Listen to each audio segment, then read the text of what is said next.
Som du nok allerede har stødt på, og som du måske har set i en tidligere video, så har Microsoft lavet nogle ændringer til Business Central for at være compliant inden for den nye danske bogføringslov.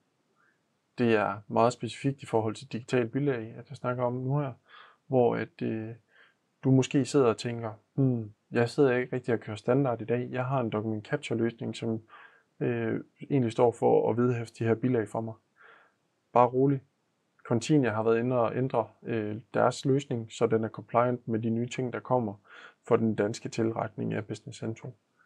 Så hvor at du ikke skal sidde manuelt bagefter og vedhæfte det bilag, som du er ved at bogføre, jamen så har Continia rent faktisk været inde og sige, lige så snart at de opretter dokumentet, så smider de også pdf-filen ned som en indgående bilagsfil.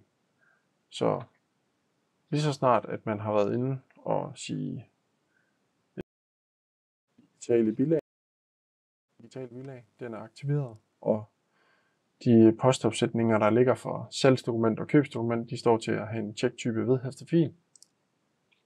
Så skulle opsætning af document capture, eller document capture opsætning, der er der kommet en ny rubrik for digitale bilag, og der skulle status gerne stå som værende automatisk aktiveret. Så det, lige så snart at det er aktiveret over i opsætning af digitale bilag, så ryger det ind som en del af document capture løsningen. Så her har jeg 4 fakturer, og den seneste faktura her er kommet ind via document capture. Hvis jeg kigger på den her faktura, så kan jeg se, at der er kommet den pdf-fil ind, som er afløftet igennem document capture. Og så er der blevet dannet en pdf-fil, som er smidt ned som indgående bilagsfiler på baggrund af den fil, der ligger her. Så hvis jeg åbner den, så kan jeg se den fil, der nu er kommet igennem document capture, og hernede kan jeg også se den indgående bilagsfil, som ligger. Så hvis jeg nu vil bogføre den, så kan jeg gå hen og sige godkend, gennemtvinge godkendelse i det her tilfælde. Yes.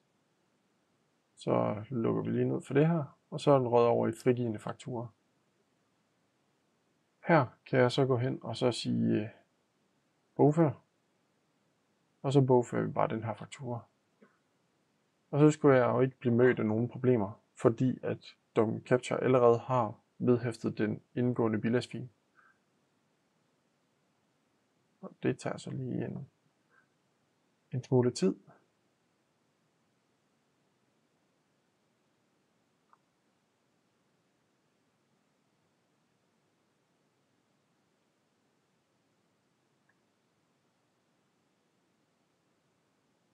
Og nu er fakturen så blevet bogført, og den er flyttet til vinduet for bogførte købsfakturer. Om jeg vil se den, det kan jeg så trykke ja til. Og her der kan jeg så herinde der kan jeg så se det dokument, der nu ligger. Så jeg vil kunne se den normale PDF, eller den normale PDF-fremvisning, som document capture har. Og nedenunder den kan jeg se den indgående bilagsfil. Så det er den måde, som document capture er compliant med den nye bogføringslov på.